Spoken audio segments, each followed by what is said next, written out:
case. So my job is easy because there are several theories are already discussed. So now I'm very much concentrated on the clinical aspect, which is very, very important for our students and also for the young orthopedic surgeons, also including me also, because the knowledge of the clinical examination and also the criteria by which you can diagnostic criteria. That is basically the opening of the clinical eye is very, very important. That is also incomplete till for me also. So it is also learning, it's a dynamic process. So without wasting of time, we can start. That is a cheap complex. Just my present lot of presentation is already done with some theories, but actually I am very much concentrated on the clinical aspects, very only clinical aspects. So this is a case where it is a case scenario. 50 years old man presented with right groin pain at the end of the day when he take rest since last 4 years and limping since last 1 year. This is a cheap complaints. Actually, I have arranged this presentation as per the students when they appeared in the examination. This is a cheap complaints. Now the history of present illness. History of present illness, I already all of you know. That's basically there are three parts of the history of present illness. First one, part one, which is the elaboration of the chief complaints. Second one is the important positive history in favor of your diagnosis and important negative history to rule out the other possible diagnosis. And thirdly, this is the history of the cardinal features of the or vital features of the body. So this is the first one. This is the elaboration of chief complaints. That patient was apparently all right 4 years back. Patient had a significant trauma by falling from height and got pain in the right groin and can't move the limb. Immediately, the patient was admitted to the hospital and operated with bed rest for 3 months, followed by walking with crutches. So from this, what is the conclusion? Every slide has some conclusion. So this conclusion, this slide shows this is a significant trauma. So that may be a traumatic disease. It is the basically aim of our history is this categorization. So this is basically a traumatic disease around the groin. So that may be a fracture of the trochanter, fracture of the neck, fracture of the head, fracture dislocation of the vestibulum, like that. Okay, that is, see, there's an immobilization was 3 months. This is a prolonged immobilization, as Dr. Mohanty has already nicely stated. If there's an immobilization for more period, so we have to think of there are specific fracture which requires much more immobilization, like the intracapsular neck femur fracture. So that may be a case. Next, the next part is 6 months after the operation, patient complained of full dull aching pain at right groin area only after the prolonged walking when he was taking rest, and which is insidious in onset and progressive in nature. So that is basically is a rest pain. Patient was initially started with the rest pain at the end of the day, and for the last 1 year he underwent another surgery. Previously, that was a history of 4 years back. Now patient was continued to that complaining of that pain. There's a rest pain. There is a pain after prolonged walking. So when he's taking rest, patient is complaining of pain. And for the last 1 year, when he again attended his clinician, he advised another surgery, and he did another surgery. And following that surgery, patient is complaining of limping, pain over his groin, which was aggravated by walking and relieved by taking rest without any diurnal variation. That means there is no history of night cry. And the period of immobilization of the second, the operation was not significant enough. And he stated only 3 weeks rest, followed which he was allowed to move. So that is the mechanical pain, as there is a pain aggravated by walking and relieved by taking rest. So I'll show what are the different types of pain. Now the history continues. Now the elaboration continues. The patient started limping for last 1 year, which was initially painless, but become painful after walking for some distance, relieved by taking rest, I already told. And lastly, that was only relieved by medication. And the walking distance gradually decreased, and activity of the daily living of the patient gradually become restricted for last 1 year. Now the patient can sit or cross-legged and squat with difficulty. So basically, so that indicates there is a progression of the symptoms or progressive of the disease. Basically, we actually asked about the students, what is the sign of progression? This is most important. There are some diseases usually progress, some disease doesn't progress. So basically, from the history, there are 3 types of signs, like the deterioration of the symptoms. Next one is the walking distance gradually decrease. and the activity of the daily living was gradually restricted. So these three features suggest that disease is progressive. That is, till now, there is significant trauma, prolonged immobilization, second surgery, the initial rest pain, followed by mechanical pain, and it was progressive. Okay. Now the part B, it is important positive history and negative history. There is no history of fever. That has to be mentioned in our history sheet. There is no history of fever, evening rise of temperature, chronic cough, chest pain, reduced appetite or weight loss. No history of night cry, which ruled out the tubercular arthritis. There is no history of morning stiffness, no history of pain in other joints, which ruled out the inflammatory disorder. Now the cardinal symptom, this is very, very important. That should be taken in the history of present illness, because there is no history of loss of appetite, significant loss of body weight, bladder complaints, bowel and sleep, because that they ruled out the debilitating diseases in like chronic infection like tuberculosis or malignant neoplasia.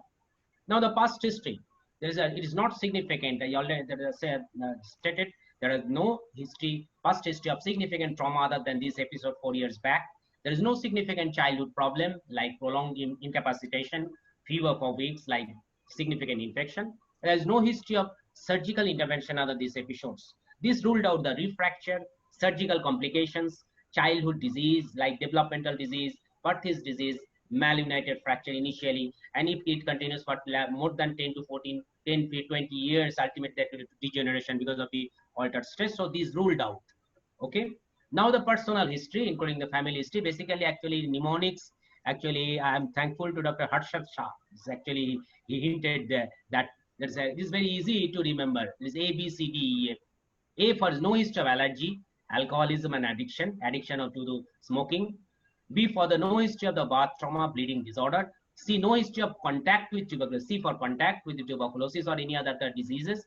D for no history of drug intake. There's a prolonged drug intake, like patient is complaining of several drugs is taking in the morning, and after that taking the drug, the urine becomes yellow or reddish. So this type that suggests the antitubercular. So that should be taken. So no history of drug intake or addiction.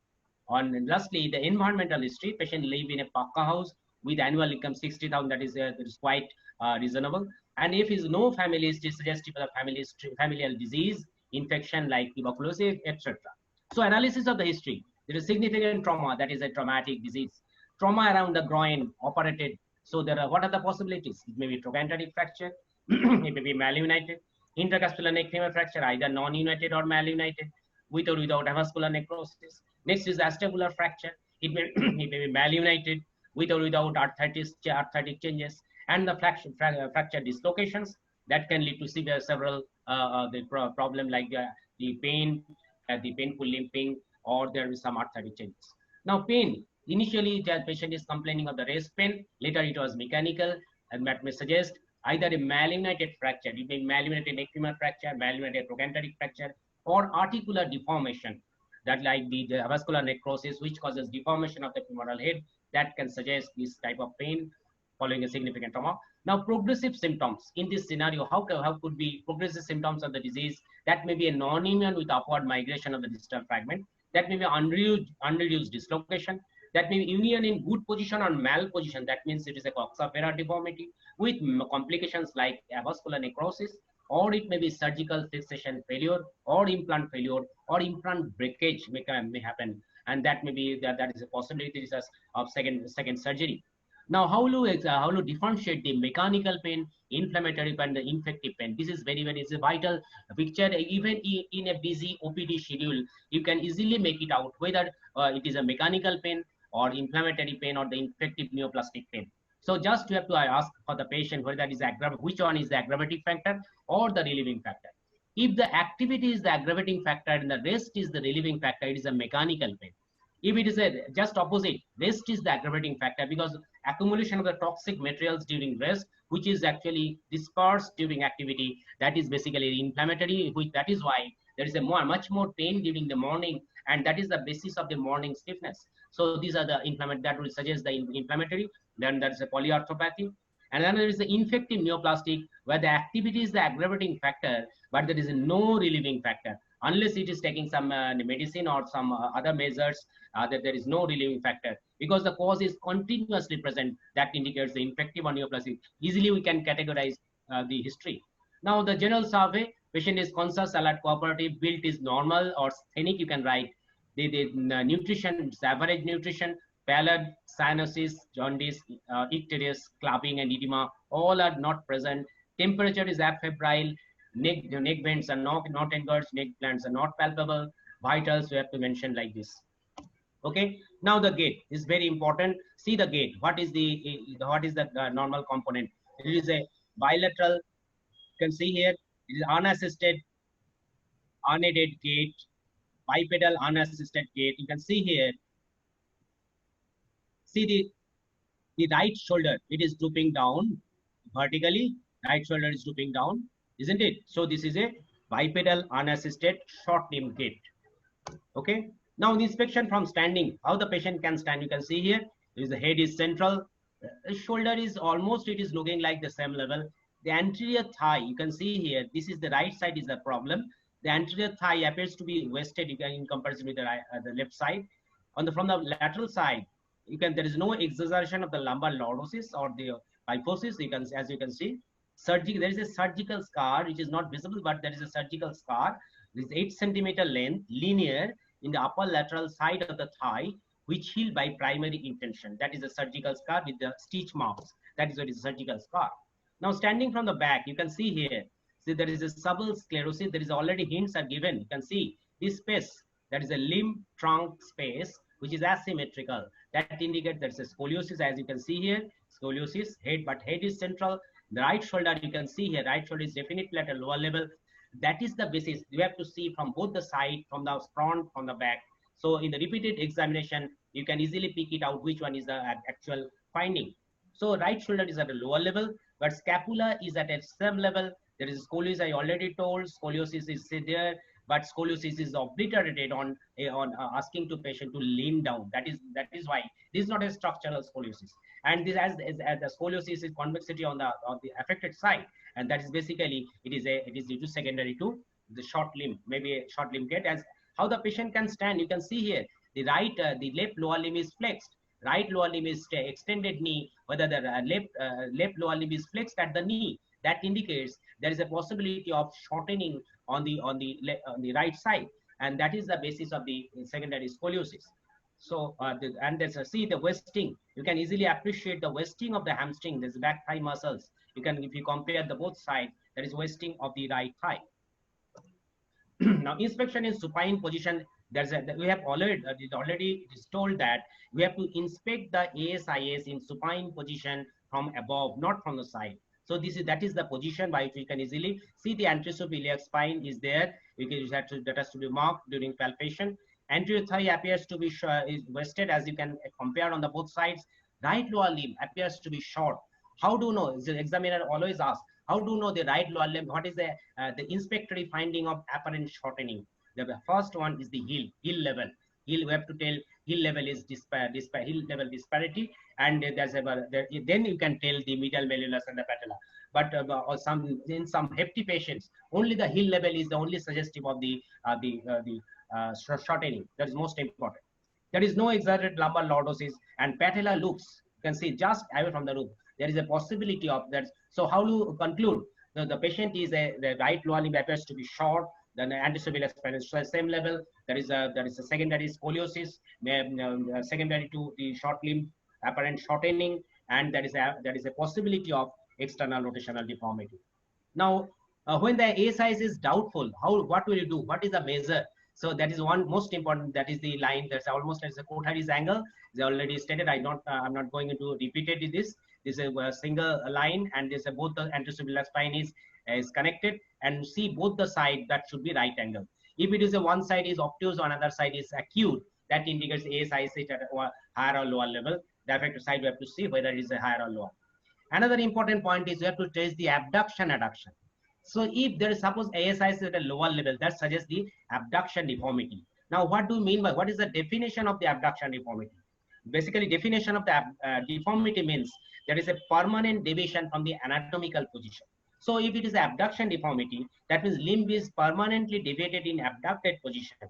So there is a there should not be no adduction. So by definition, there will be no adduction. So if there is a ASI is at a lower level, and that is because of the abduction deformity. So when you test the adduction, the ASIs will move.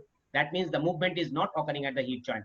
That is occurring on the pelvis. So that is the way by which we can easily understand whether the ASI is at a higher level or lower level. So when in doubt, so always you have to use this. I have to make the Potteries angle or the test the abduction adduction.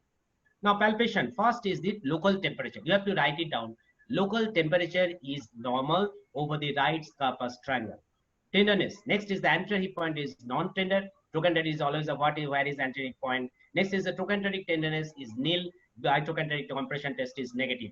Now another is surgical scar mark of 8 centimeter is upper lateral part of the proximal thigh, which is non-tender, is mobile, not attached to the underlying structures, healed by primary intention. This is a total description of the scar. We have to write it down. Next one is the bilateral femoral pulse is palpable and good volume. Sometimes it is the vascular sign of Nara, and the candidates, the students tell that is the pulse is not palpable. It is absolutely wrong. The pulse is always there, but it is difficult to palpate. Sometimes the volume, maybe there's some disparity because of that. It is the underlying the bony support is lost. So the pulse is always there at some good volume, or it is very difficult to palpate. This is the point of concern. And there is the inguinal lymph nodes as a not significantly palpable. That has to be write it out, because sometimes without any history of hip pathology, inguinal lymph nodes may be positive or they may significantly palpable because of some the foot problems.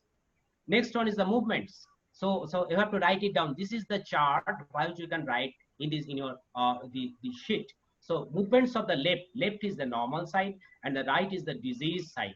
So always write it down, the left and right, and we have to, so either we make the abbreviation as you can is normal, the N, and the disease means the DS.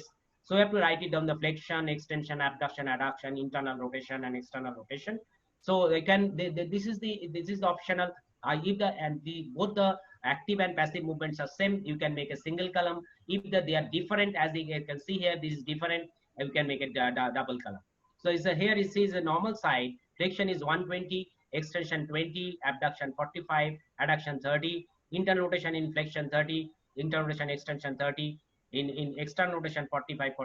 Whereas on the disease side, there is flexion, there is restricted, terminally, only terminal is restricted, extension is normal, abduction is normal.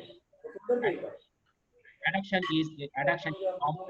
basically from this, as you see the internal rotation is significantly restricted in flexion, whereas in extension, internal rotation is almost it is present. So there is a difference of internal rotation in flexion and the extension of the hip. This is most important. Similar thing is happening also in the external rotation. So on differential flexion of the hip, rotation changes. So that is the basis of the sectorial sign. As you can see here, the flexion, this is the left side, is the normal side. This is the abnormal side. This is almost equal. The only terminal 10 degrees restricted, and the last 10 degree may be painful, and this is passive 10 degrees more. Now sector, see, you can see here, this is the normal side, this is the abnormal side, right side. There is almost no internal rotation. See, almost there is no internal rotation. But at flexion, there is 20 degree internal rotation. That is, the internal rotation is increased. So there is a differential internal rotation in flexion and extension. Similar thing is happening in the external rotation also. And this is the normal side, this is the abnormal side. There is rotation is restricted. Now so this is the sectorial sign, which suggests there is a mechanical defect in the anterior superior lateral aspect of the femoral head. Now measurement, you can see here the apparent length, it is a 2 centimeter shortening, as also total length is also 2 centimeter shortening, and this is supratrochanteric shortening. On the left side, right side is 3 centimeter supratrochanteric shortening. So there is a true shortening is equal to apparent shortening. This also suggests there is no abduction adduction deformity, and ASI is at a same level. This is also the indirect evidence. And there is 1 centimeter less guard on the right side, which is measured at the maximum possible bulging, which is seen on the normal thigh. And this is the 1 centimeter less guard on the right side. The special test, Trendelenburg test is positive, whereas the other test, that is telescopic test, whereas the active SLR with or without resistance. Basically, with resistance, that is the Steinfeld test, there's active bacillar with resistance. This basically it is done for the labral tear or impingement, as there is a, in this case, most of the pain, this is not the usual test, but you can do this because if there, as the most of the movements, especially the hip, is almost completely present. So in that case, it is most more important to see whether its impingement is going or not. So this is a Steenfeld test is required in this case. And other joints is absolutely normal. The lateral knee and the opposite knee hip is absolutely normal. And the neurological, vascular, as also reticular endothelial system, that is lymph nodes, is absolutely normal. So Trendelenburg test, you can see here, standing on the normal limb is, as you can see, this is a normal limb. So the normal abductor is working, so the affected side is going up. Whereas in the standing on the affected limb, it is going down. You can see here, this is the affected limb, so it's going down. So the abductor is not working. Trendelenburg test is positive. So the summary, how to write the summary, this is most important. So this is my 50 years aged male patients. He is presented with significant trauma around groin, operated twice. It is followed by the after first operation, patient is complaining of dull aching pain at right groin since last 4 years, which is insidious, is onset, gradually progressive, then complaining of limping after walking for long distance following the second operation, with pain aggravated by walking and relieved by the taking rest, without any diurnal variation or the night cry for last 1 year following the second surgery. There is no history of fever, evening rise of temperature, no history of morning stiffness, and the pain other joints. That indicates it is a traumatic disease. That may be a neck femur fracture, or immobilized. It is the second operation, implant is removed. So on examination, that is a short limb gait. So on inspection, right quadriceps and right hamstring is wasted. The right limb appears shortening in comparison to the left side with secondary scoliosis. GT is at a higher level than the left side without any tenderness and thickening. A linear surgical scar mark of 8 centimeter at upper lateral side of the thigh, which healed by primary intention, is there. On palpation, anterior hip point is non-tender. There is a restriction of the internal rotation and external rotation of the hip, change with the hip flexion. That means sectorial sign positive with supratrochanteric shortening 2 centimeter. Almost all other movements are almost present, and Trendelenburg test is positive. So this is the summary. So what is the provisional diagnosis? So my provisional diagnosis is post-traumatic, post-operative coxa vara deformity following malunion of fractured neck of femur, intercapsular fracture neck of femur, with possible osteonecrosis of the right femoral head of 4 years duration in a 50 years old male laborer. Now, this is the provisional diagnosis. Now, differential diagnosis is the early degenerative arthritis following post-traumatic, post-operative avascular necrosis femoral head, secondary degenerative arthritis following united or malunited fracture neck femur or basotrochanteric fracture. Failure of the next third diagnosis is the failure fixation of the fracture dislocation, right hip without surgical fixation failure. And lastly, the tubercular synovitis, where most of the joint movements are present. See, this is the how to confirm your diagnosis. So basic prescription is the straight radiograph anteroposterior view of the pelvis, including both hip anteroposterior and the affected hip on the lateral view. So this is the radiograph. You can see here how to describe the radiograph. See, this is the radiograph shows. So they see the acetabulum, it is almost flattened. There is osteophytes there. Joint space is irregularly reduced, and there's a hip.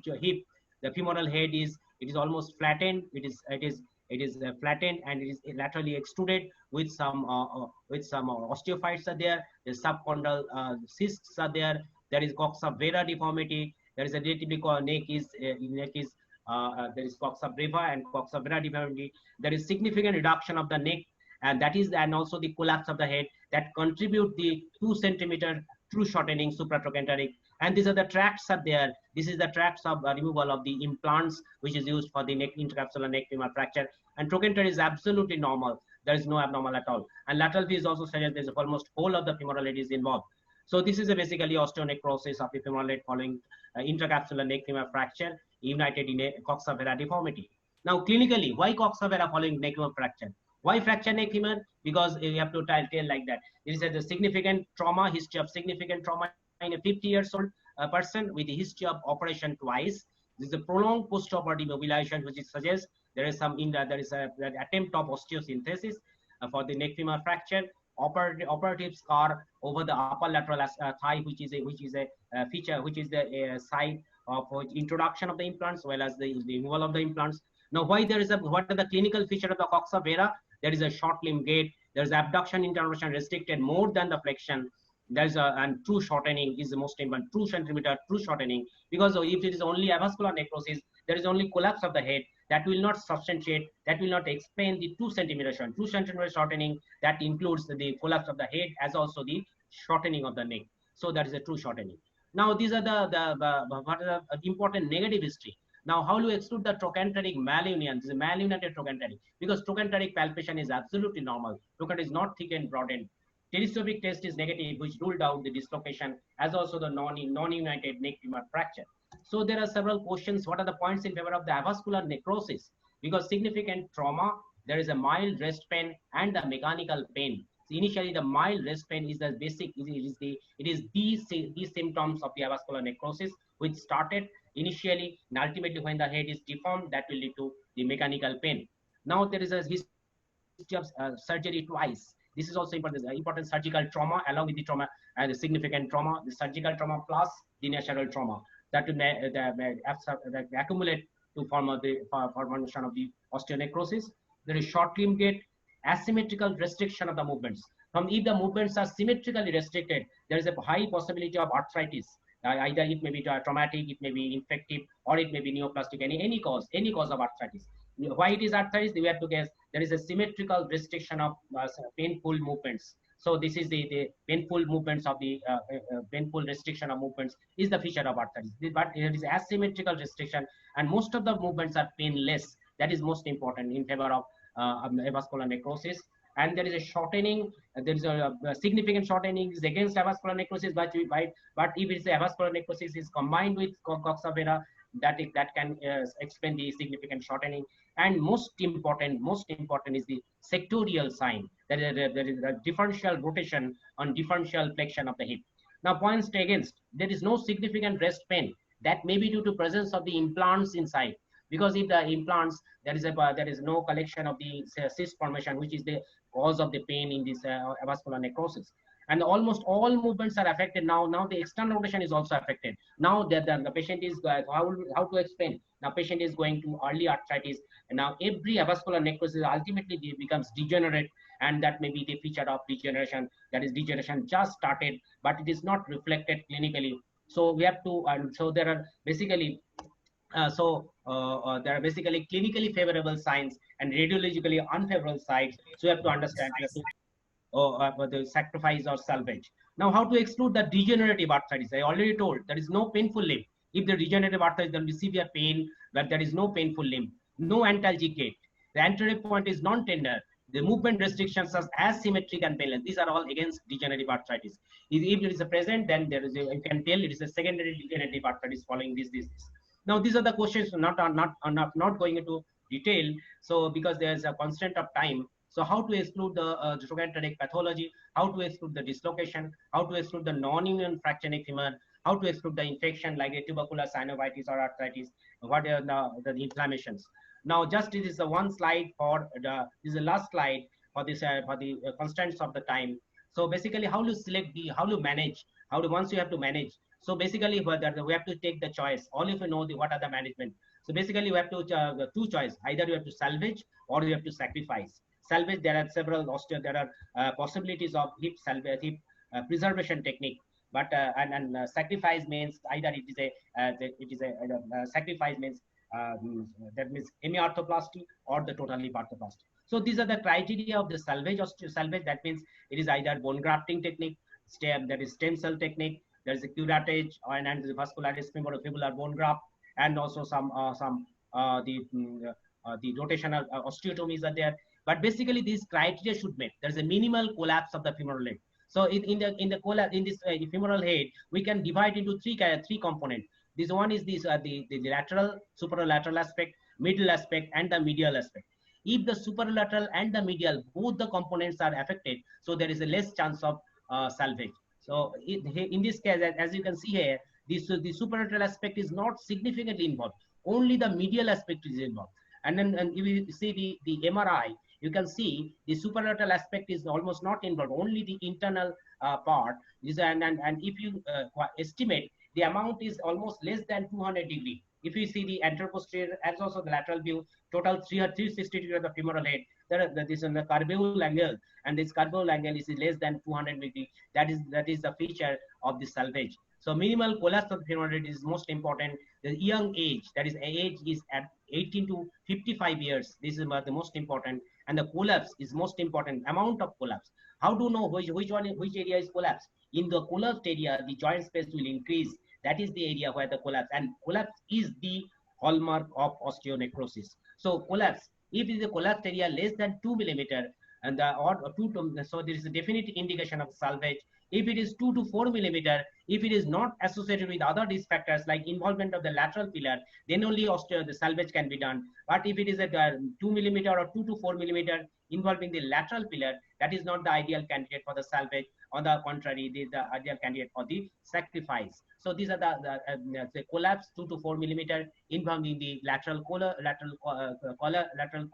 the column, and the age is either less than 18 or more than 50. They're not less than it, there's more than 50. The aged persons we have to sacrifice. If less than 18, so we have to wait for that. Once it is almost mature, then we can do the arthrodesis. That is the only option in case of young age. And otherwise, if there is a symmetrical restriction of the all joint movements in the older age, that is the only option left, is the sacrifice. Thank you. So basically, this take-home message is asymmetrical restriction of the hip motions, preservation of the flexion at least 100 degree. This is the basically the criteria, the clinical criteria for the salvage of the femoral head, osteonecrotic femoral head. Thank you.